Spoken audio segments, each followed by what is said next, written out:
Debat publik ketiga hadirkan 4 calon bupati dan wakil bupati Buru 2024.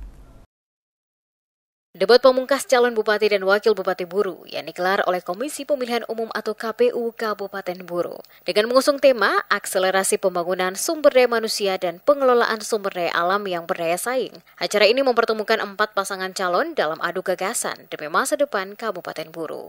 Adapun 4 paslon diantaranya nomor urut 1 Muhammad Daniel Rigan dan Harjo Udanto Abu Kasmi dengan akronim Mandat. Sementara nomor urut 2 Ikram Umasuki dan Sudarmo sebagai akronim Ikhlas. Nomor urut 3 Asis Hentihud dan Gadis Nadia Umasuki atau Basis dan nomor urut 4 yakni Amos Besan dan Hamsah Buton dikenal dengan akronim Amanah. Debat kali ketiga ini sangat terlihat antusias dari para pendukung. Mereka saling meneriakan yel-yel kemenangan. Dalam kesempatan itu, Ketua Komisi Pemilihan Umum atau KPU Kabupaten Buru, Walid Asis, memastikan pelaksanaan pemilihan kepala daerah atau Pilkada Buru tahun 2024 berlangsung dengan aman, damai, dan lancar. Dikarenakan seluruh komponen yang ada di Kabupaten Buru sangat bersinergi untuk melaksanakan pilkada.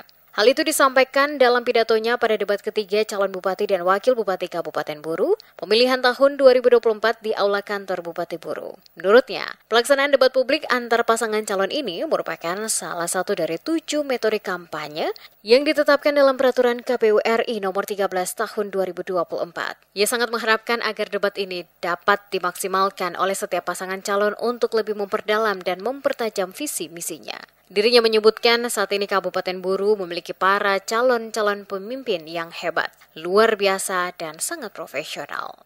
Pasalnya, ketika di ruang debat hingga panggung-panggung kampanye, para pasangan calon selalu beradu argumen, visi misi, serta strategi.